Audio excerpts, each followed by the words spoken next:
2025-26 സാമ്പത്തിക വർഷത്തേക്കുള്ള കേന്ദ്ര ബജറ്റ് ഫെബ്രുവരി 1-ന് കേന്ദ്ര ധനമന്ത്രി നിർമ്മലാ സീതാരാമൻ പാർലമെന്റിൽ അവതരിപ്പിക്കും. നികുതിദായകരും വ്യവസായ മേഖലയിൽ പ്രവർത്തിക്കുന്നവരും വലിയ പ്രതീക്ഷയോടെയാണ് ബജറ്റിനെ നോക്കിക്കാണുന്നത്.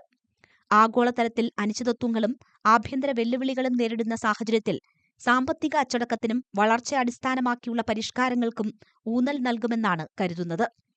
തൊഴിലവസരങ്ങൾ സൃഷ്ടിക്കുന്നതിനൊപ്പം നിക്ഷേപം പ്രോത്സാഹിപ്പിക്കുമെന്നും തങ്ങളുടെ മേലുള്ള സാമ്പത്തിക ഭാരം ലഘൂകരിക്കാൻ നടപടികൾ സ്വീകരിക്കുമെന്നും പൗരന്മാർ പ്രതീക്ഷിക്കുന്നു. ഈ വർഷത്തെ ബജറ്റിൽ പ്രതീക്ഷിക്കുന്ന പ്രധാന പ്രഖ്യാപനങ്ങൾ ഏതൊക്കെയെന്ന് നോക്കാം. 1. ഉയർന്ന സ്റ്റാൻഡേർഡ് ഡിഡക്ഷൻ. ശമ്പളം പറ്റുന്നവർക്കുള്ള നിർണായകമായ ആശ്വാസം. ശമ്പളം വാങ്ങുന്ന ഇടത്തരക്കാരായവർക്ക് നിർണായകമാണ് ഈ തീരുമാനം. നിലവിലെ 50,000 രൂപയിൽ നിന്ന് 1,00,000 രൂപയായി സ്റ്റാൻഡേർഡ് ഡിഡക്ഷൻ വർദ്ധിപ്പിക്കുമെന്നാണ് പ്രതീക്ഷിക്കുന്നത്. ഈ ക്രമീകരണം നികുതിദായകർക്ക് അവരുടെ വരുമാനത്തിന്റെ കൂടുതൽ തുക നിലനിർത്താൻ അനുവദിക്കും. ഇതിലൂടെ അവർക്ക് ഉടനടി സാമ്പത്തികമായ ആശ്വാസം നൽകുമെന്ന് ദ ഫിനാൻഷ്യലിസ്റ്റിന്റെ സഹസ്ഥാപകനും സിഇഒയുമായ പ്രിയങ്ക് ഷാ അഭിപ്രായപ്പെട്ടു.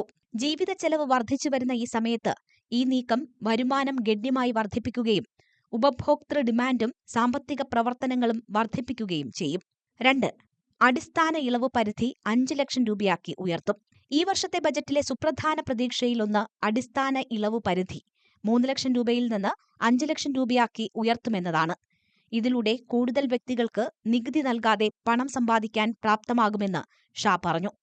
ഇതിലൂടെ കുറഞ്ഞതും ഇടത്തരം വരുമാനം നേടുന്നവർക്കും നേരിട്ട് പ്രയോജനം ലഭിക്കും. 3. സെക്ഷൻ 80C പ്രകാരമുള്ള കിഴിവുകൾ വർദ്ധിപ്പിക്കൽ.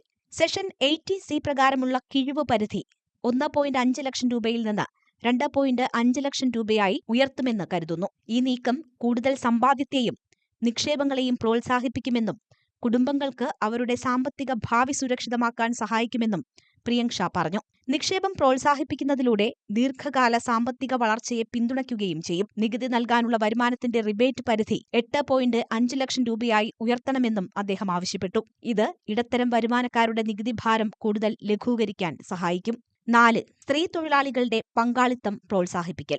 സ്ത്രീ തൊഴിലാളികളുടെ പങ്കാളിത്തം വർദ്ധിപ്പിക്കുന്നത് എല്ലാവരെയും ഉൾക്കൊള്ളുന്ന വളർച്ചയ്ക്ക് നിർണായകമാണെന്ന് Indian staffing federation president Lohit Bhatti പറഞ്ഞു. ആദായനികുതി നിയമത്തിലെ സെക്ഷൻ 80JJA പ്രകാരം പുതിയ തൊഴിൽ തലമുറയിൽ നികുതി ആനുകൂല്യങ്ങൾക്കുള്ള വേതന പരിധി 1 ദശാബ്ദത്തിലേറെയായി പരിഷ്കരിച്ചിട്ടില്ലെന്നും അദ്ദേഹം ചൂണ്ടിക്കാട്ടുന്നു. സ്ത്രീ തൊഴിലാളികളെ നിയമിക്കുമ്പോൾ 50% അധിക ആനുകൂല്യങ്ങൾ നൽകണമെന്നും വേതന പരിധി പ്രതിമാസം 25,000 രൂപ എന്നതിൽ നിന്ന് 35,000 രൂപയായി വർദ്ധിപ്പിക്കണമെന്നും അദ്ദേഹം പറഞ്ഞു. ഇത് കൂടുതൽ സ്ത്രീകളെ നിയമിക്കാൻ സ്ഥാപനങ്ങളെ പ്രോത്സാഹിപ്പിക്കും. 5. നിക്ഷേപകരെ ശാക്തീകരിക്കുന്നതിനും സാമ്പത്തിക ആസൂത്രണം മെച്ചപ്പെടുത്തുന്നതിനുമുള്ള നികുതി പരിഷ്കാരങ്ങൾ. ഇക്വിറ്റിയുമായി ബന്ധപ്പെട്ട നിക്ഷേപങ്ങളിൽ നികുതി പരിഷ്കരിക്കുന്നതിലൂടെ നിക്ഷേപകരെ ശാക്തീകരിക്കാൻ കഴിയുമെന്ന് ഫിൻഎഡ്ജിന്റെ സഹസ്ഥാപകനും സിഇഒയുമായ മായങ്ക് ഭട്നാഗർ പറഞ്ഞു. ഇത്തരം നടപടികളിലൂടെ ഓഹരി വിപണികളിൽ ഉയർന്ന പങ്കാളിത്തം പ്രോത്സാഹിപ്പിക്കപ്പെടുകയും അതുവഴി ദീർഘകാല സാമ്പത്തിക നേട്ടം ഉണ്ടാവുകയും ചെയ്യും. നികുതി നിയമങ്ങൾ ലളിതമാക്കുകയും ആഗോളതലത്തിലെ മികച്ച രീതികളുമായി അവയെ കൂട്ടിച്ചേർക്കുകയും ചെയ്യുന്നത് നിക്ഷേപ മേഖലയുടെ കാര്യക്ഷമത വർദ്ധിപ്പിക്കുകയും അച്ചടക്കമുള്ള നിക്ഷേപത്തെ പ്രോത്സാഹിപ്പിക്കുകയും ചെയ്യും. നിലവിലുള്ള വിപണിയിലെ ചാഞ്ചാട്ടം കണക്കിലെടുക്കുമ്പോൾ അത്തരം നടപടികൾ നിർണായകമാണെന്നും അദ്ദേഹം ഉറപ്പിച്ചു പറയുന്നു.